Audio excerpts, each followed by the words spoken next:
Hello friends, welcome back to my YouTube channel Explore NCERT. जैसे कि हमने discuss करा था प्रीवियस क्लासेस में, आज हम स्टार्ट करेंगे अपना क्लास 10th का चैप्टर 1, जो कि है आपका केमिकल रिएक्शन एंड इक्वेशन।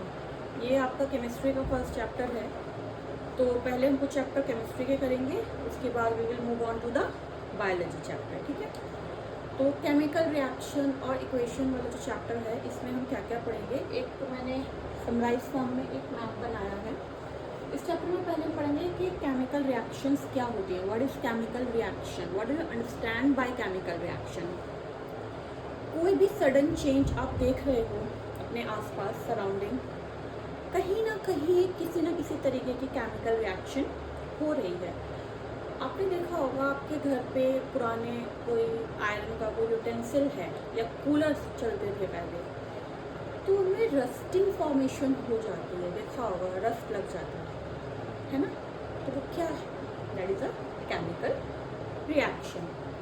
ठीक, वाइट वॉश करवाते हैं घर में, तो अब तो डिस्टेम्पर वगैरह होने लगे, पहले क्विक लाइन वगैरह यूज़ करते थे।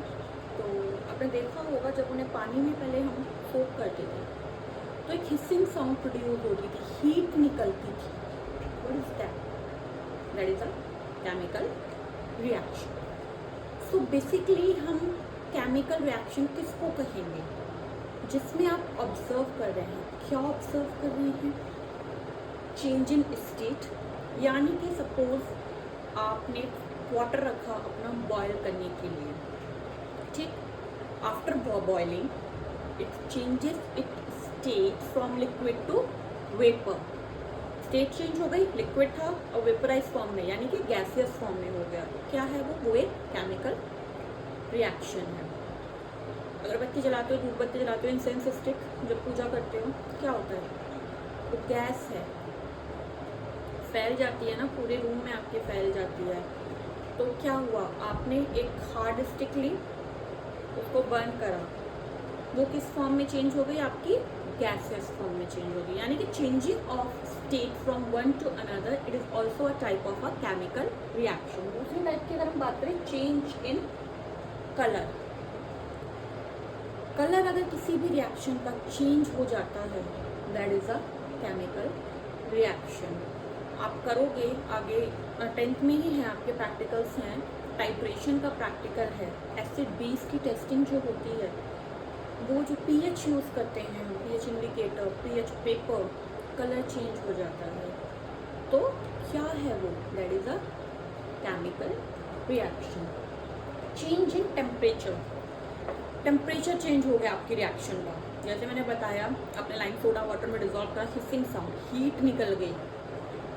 नॉर्मल टेम्परेचर था, हीट निकली, तो चेंज इन टेम्परेचर। कोई कोई रिएक्शंस होती हैं, जैसे लिक्विड नाइट्रोजन है, किसी में डालोगे एकदम चिल्ड हो जाता है, बहुत एकदम ice cold. Temperature change, change in a temperature change, यानी क्या हुआ आपका chemical reaction, evolution of gases. कोई भी रिएक्शन हुई, गैस इवॉल्व हुई, that is a chemical reaction. Basically जितने भी आपके मेटल्स हैं, वो जब रिएक्ट करते हैं एसिड के साथ, दे फॉर्म हाइड्रोजन गैस। वो क्या है, आपकी type of a chemical reaction. किसी भी रिएक्शन को हम केमिकल रिएक्शन कब कहेंगे, जब change in the state, change in temperature, colour change और आपका last evolution of gas. Okay, समझ में आया कि केमिकल रिएक्शन क्या होती है, क्यों होती है, कैसे होती है। ठीक, अब केमिकल रिएक्शन की तो हमने बात कर ली। अब हम अगर नोट करेंगे, आइडेंटिफाई करना हमें कि रिएक्शन है, केमिकल रिएक्शन है, तो कैसे उसको हम सिंबलाइज करेंगे, शो करेंगे। सपोज आपके पास कोई भी एक एलिमेंट है ए, राइट, एक दूसरा एलिमेंट है बी, ये दोनों कंबाइंड होते हैं and they form compound C and T. तो ये क्या है, आपकी एक chemical equation. You show that this reaction is a chemical reaction or not a chemical reaction with the help of a chemical equation. Chemical equation में ये जो A और B मैंने एलिमेंट लिए हैं, these are your reactant. ठीक, ये arrow जो यूज करा है, this arrow is symbolising that the reaction is going in this direction, यानी कि ये हमारा रिएक्टेंट है, it is forming a product. C और डी आपके क्या हो गए, these are your product. Okay, यहाँ तक क्लियर है सबको। अब केमिकल रिएक्शन तो कर लिया, ठीक है, लेकिन केमिकल रिएक्शन को बैलेंस करना भी इक्वल है ना, क्योंकि रिएक्शन से पहले और रिएक्शन के बाद, यानी कि the number of atom present in a chemical reaction of a reactant should be equal to the number of atom present in the product. Mass will remain the same, ठीक है, यानी कि अगर यहाँ 1 एटम ऑफ ए है, 1 atom of B है, तो यहाँ पे भी प्रोडक्ट जो आपका फॉर्म हुआ सेम रिएक्टेंट का 1 ही होना चाहिए। Then only you can say that this equation और this chemical reaction is a balanced chemical equation. ठीक है, इसको भी हम करेंगे, अभी हम ये डिस्कस कर लेते हैं और हमें क्या क्या करना है इस चैप्टर में। ठीक, अभी आपको समझ में आ गया बैलेंस्ड केमिकल इक्वेशन है क्या है। अब केमिकल रिएक्शंस और केमिकल इक्वेशंस की अगर हम बात करें तो अब ये कौन सी रिएक्शन है, कैसी रिएक्शन है, तो उसके लिए there are different types of a chemical reaction. First है कॉम्बिनेशन रिएक्शन, नाम से ही पता चल रहा है कॉम्बिनेशन रिएक्शन है, यानी कि कंबाइंड हो रहे हैं।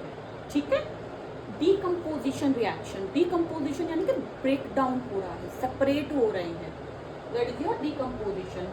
डिस्प्लेसमेंट रिएक्शन, डिस्प्लेसमेंट यानी डिस्प्लेस हो गए, पोजीशन चेंज कर ले, that is your displacement reaction. Double displacement मतलब दोनों साइड, यानी कि ए ने भी पोजीशन चेंज करी है, बी ने भी चेंज करी है। ठीक है, that is your double displacement और रिडॉक्स रिएक्शन, ऑक्सीडेशन और रिडक्शन पे बेस्ड है। तो नाम से ही आप कुछ समझ गए होंगे कि इन रिएक्शंस के क्या टाइप हैं। अब केमिकल रिएक्शन में हमने जैसे पढ़ा था कैरेक्टरिस्टिक्स चेंज इन टेम्परेचर। अब भाई हीट एक्सचेंज होगी, टेम्परेचर कैसे पता चलेगा कि इस रिएक्शन का क्या टेम्परेचर है, या तो उसमें हीट होगी या नहीं होगी, है ना, न्यूट्रल होगा, या तो कोल्ड हो गया कि बहुत चिल हो गया, बहुत ज़्यादा हीट हो गई, और एक हो गया न्यूट्रल। बैलेंस्ड केमिकल इक्वेशन के बारे में कि कोई इक्वेशन अगर आपको दी हुई है तो उसको आप कैसे बैलेंस करेंगे। ठीक है, सो balancing chemical equation.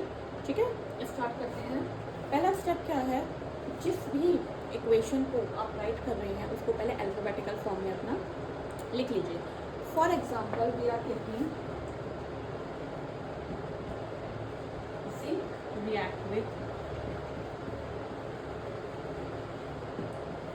Sulphuric acid to give zinc sulphate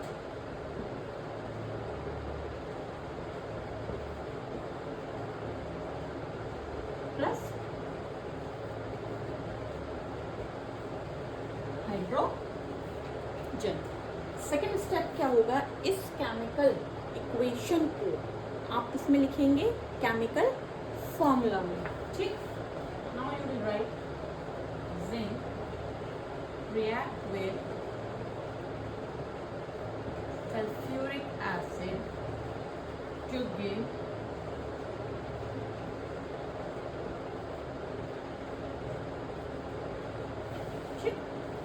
sulphate and hydrogen gas. लिख लिया आपने केमिकल इक्वेशन। अब हमें क्या करनी है, इसको बैलेंस करनी है। बैलेंस क्यों करनी है, देखो नंबर ऑफ एटम जिंक में कितने हैं, 1, रिएक्टेंट साइड पे, प्रोडक्ट साइड पे भी कितने हैं, 1, हाइड्रोजन 2, इधर भी 2, sulphate S1 SO4 1 atom, SK1 है, OK4 है, यहाँ पे भी 3। तो इस इक्वेशन को आप क्या कहोगे, this is a balanced, completely balanced equation.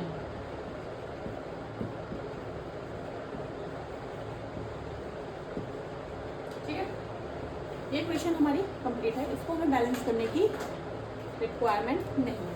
ठीक, देख रहे हो आप नंबर ऑफ एटम्स इसमें सब। दूसरा एग्जाम्पल लेते हैं, ये सबने नोट डाउन कर लिया।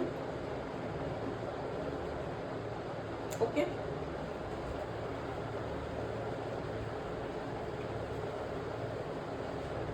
Now next chemical reaction, iron Fe react with water to form Fe3O4 plus H। ठीक है, यहाँ तक कोई डाउट किसी को? क्लियर? अब आयरन 1 यहाँ पे 3, पहली स्टेप में हमें पता चल गया कि this equation, this chemical reaction is not a balanced equation. तो हम इसको क्या करेंगे? बैलेंस। एक टेबल ड्रॉ करो, एलिमेंट। बैलेंसिंग बहुत इंपॉर्टेंट टॉपिक है, इसमें क्वेश्चन आता ही आता है, सीबीएसई पूछता है, चाहे 1 मार्क में पूछ ले या फिर 2-3 क्वेश्चन ऐड ऑन करके तो पूछ ले, बैलेंसिंग आती ही है। ठीक है, तो उसको अच्छे से सीखना।